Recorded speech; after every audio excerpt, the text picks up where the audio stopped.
Ele foi escondido, banido, declarado herege, mas dentro desse livro está uma das maiores revelações sobre o fim dos tempos. O livro de Enoque e os segredos dos vigilantes caídos revelam a sentença espiritual que ainda está em andamento. Existe um livro que foi arrancado das mãos da humanidade, escondido, proibido, silenciado por séculos. Um texto que não aparece na sua Bíblia, mas que carrega dentro de suas páginas uma das maiores revelações espirituais sobre o destino final de Satanás. E se eu te dissesse que dentro desse livro está escrito o julgamento, a sentença e o fim, não apenas dos demônios, mas do próprio príncipe das trevas. Um livro que foi banido, rejeitado, declarado herege e enterrado pela história, mas que agora está prestes a ser revelado.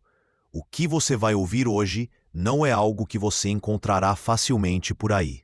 Não é o tipo de coisa que você ouve em sermões comuns ou que aprende nas escolas de teologia tradicionais. Porque quem ousa abrir as páginas deste livro se depara com uma verdade tão pesada, tão perturbadora, que poucos têm coragem de encarar. Prepare-se, porque hoje você vai descobrir o que o livro de Enoque revelou sobre o destino final de Satanás e por que esse texto foi apagado dos olhos do mundo. Tudo começa muito antes de Gênesis, muito antes da criação do homem, para observar, proteger e preservar a ordem entre o céu e a terra. Mas algo aconteceu. Esses anjos começaram a cobiçar algo que não lhes pertencia. Eles olharam para a humanidade e desejaram algo proibido. O texto de Enoque descreve que 200 desses seres fizeram um pacto no Monte Hermon. Eles juraram uns aos outros que cometeriam juntos o ato mais grave de toda a história do universo. Eles desceram, assumiram formas físicas e tomaram para si mulheres humanas. E, desse ato de rebelião, nasceram criaturas que jamais deveriam existir: os Nefilins, gigantes, seres híbridos, aberrações espirituais e biológicas. Eles eram o caos encarnado, corromperam a terra, perverteram o DNA da criação e trouxeram sobre o mundo uma onda de destruição, violência e pecado que ultrapassava qualquer limite. Mas, por trás de tudo isso, havia uma sombra ainda maior: o mentor, aquele que observava e que usava essa corrupção para alimentar seu próprio plano. Satanás. Porque, diferente do que muitos imaginam, o plano de Satanás não era apenas seduzir o homem no Éden. Isso foi só o começo.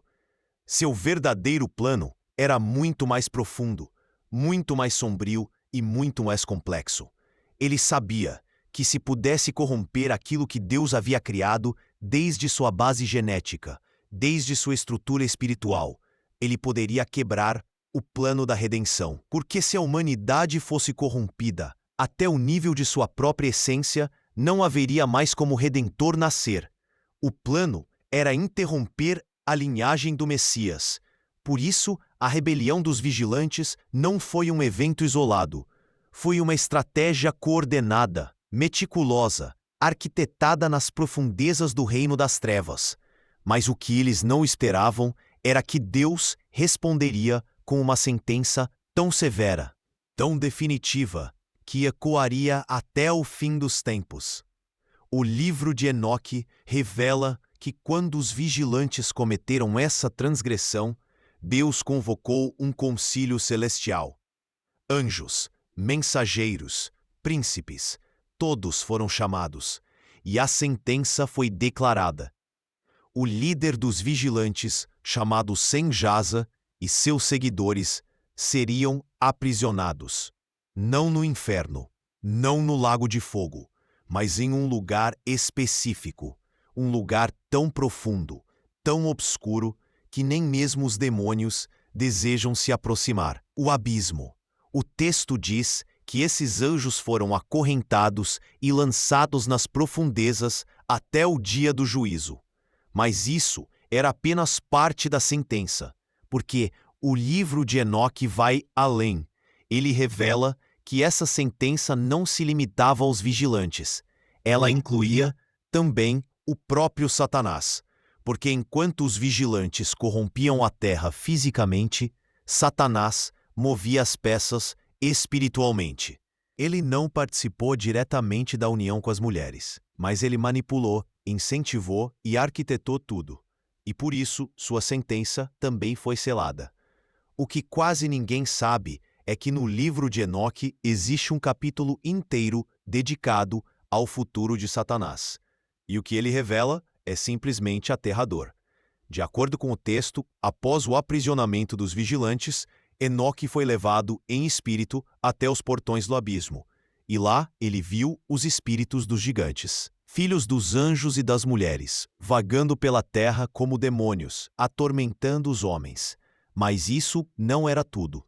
Ele também viu o lugar preparado para o julgamento de Satanás, um trono de trevas, um lugar de fogo eterno, uma prisão onde ele seria lançado junto com todos os que seguiram sua rebelião. Mas há um detalhe que poucos percebem.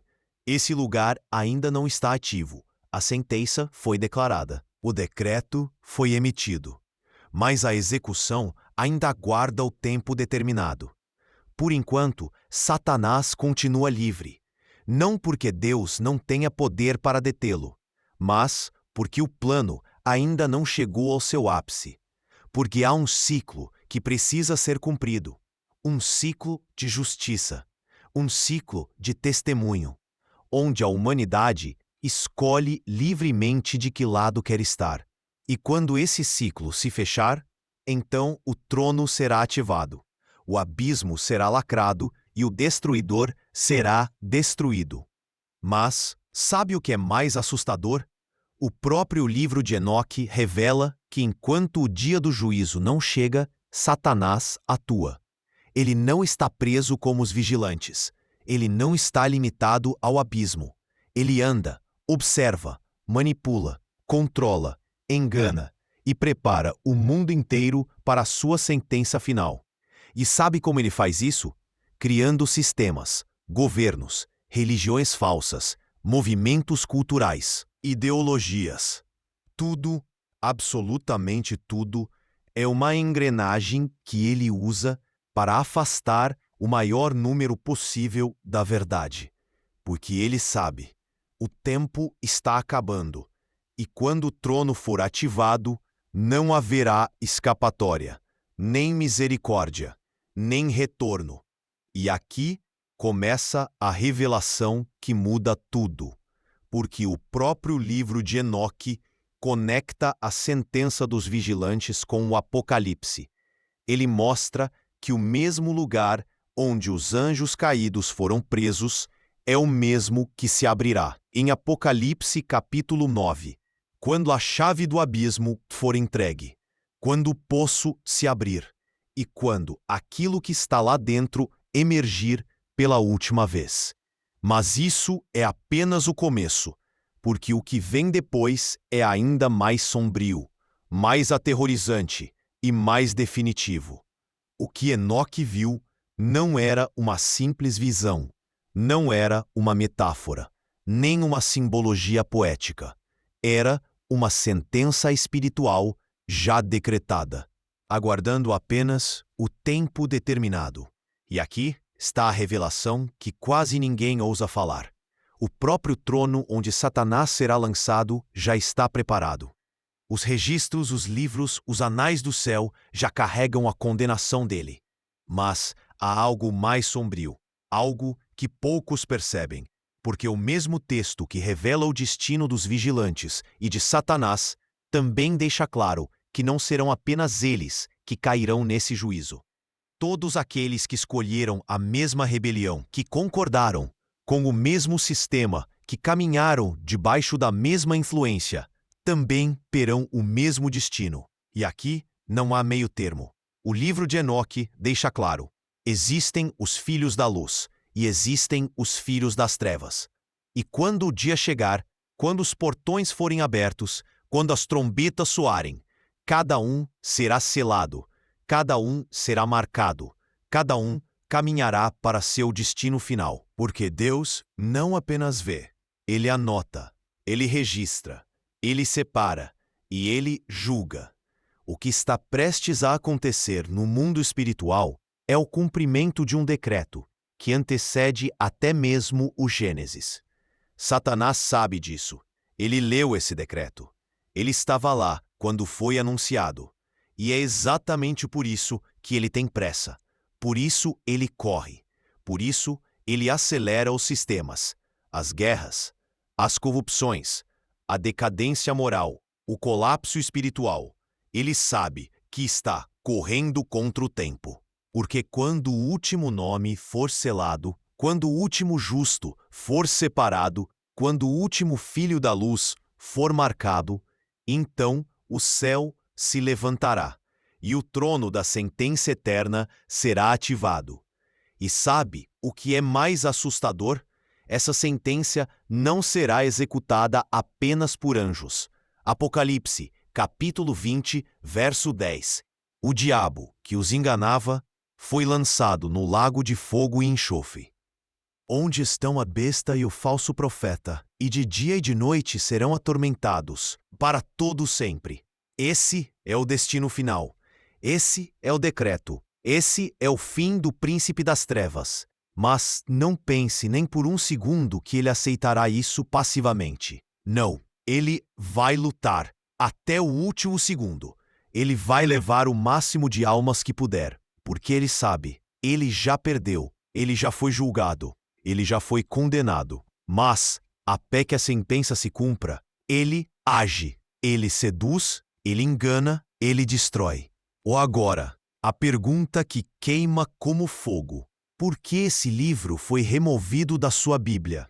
Por que esconderam essa revelação? Por que silenciaram essa sentença? A resposta é perturbadora, porque o inimigo não quer que você saiba, ele não quer que você entenda, ele não quer que você perceba que ele já perdeu, ele quer que você ache que ele ainda tem controle, que ele ainda tem poder, que ele ainda pode vencer. Mas isso é uma mentira arquitetada desde os portões do inferno.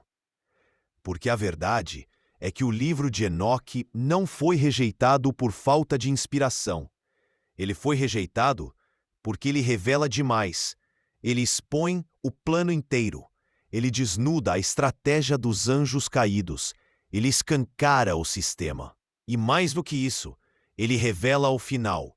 O fim inevitável, irreversível, inadiável do príncipe das trevas. E agora, pare, respire e reflita, porque isso não é apenas uma história antiga, não é apenas um relato esquecido. Isso é uma sentença espiritual que está acontecendo agora. Cada movimento no mundo, cada crise, cada guerra, cada colapso, cada avanço das trevas é a prova de que Satanás está desesperado, porque ele sabe, o trono já está preparado, o abismo já está aguardando, o lago de fogo já foi aceso, e os anjos já estão posicionados, porque quando a última trombeta soar, o abismo não será mais apenas uma prisão temporária. Ele se abrirá, não para soltar, mas para consumir, para selar, para eternizar a destruição daquele que tentou destruir a criação. E você? De que lado você está? Porque essa guerra não é teórica, não é simbólica. Ela é espiritual, ela é real, ela acontece agora, nos céus, na terra e no mundo invisível ao seu redor. E não há zona neutra. Ou você carrega o selo do Deus vivo, ou você carrega a marca da rebelião. E quando o juízo vier, o que vai determinar o seu destino não será sua religião, não será sua denominação, não será quantas vezes você foi à igreja. Será apenas uma coisa: o selo, a quem você pertence. Porque assim como os vigilantes foram acorrentados, assim como os nefilins foram destruídos, assim como Satanás já foi condenado, todos aqueles que escolheram o caminho da rebelião terão o mesmo fim: o lago, o fogo, o esquecimento eterno. Mas existe uma esperança, porque aquele que tem a chave do abismo, aquele que tem nas mãos o livro da vida, ele ainda está com a porta aberta. O selo ainda está sendo oferecido. O selo da vida, o selo da redenção, o selo da luz. Mas o tempo está acabando, porque quando o céu se levantar, quando os portões se fecharem, quando o livro for selado, não haverá mais retorno. O destino estará traçado. Os justos para a glória eterna, os rebeldes para o fogo eterno. Satanás e todos os que caminharam sob sua sombra serão lançados no lago, e será o fim. Se essa mensagem ardeu no seu espírito, se ela te confrontou, te sacudiu, te acordou espiritualmente, então não guarde isso só para você. Compartilhe. Envie para alguém que precisa ouvir. Deixe aqui seu comentário. E lembre-se, o tempo está acabando. Que Deus te marque. Que Deus te cele hoje.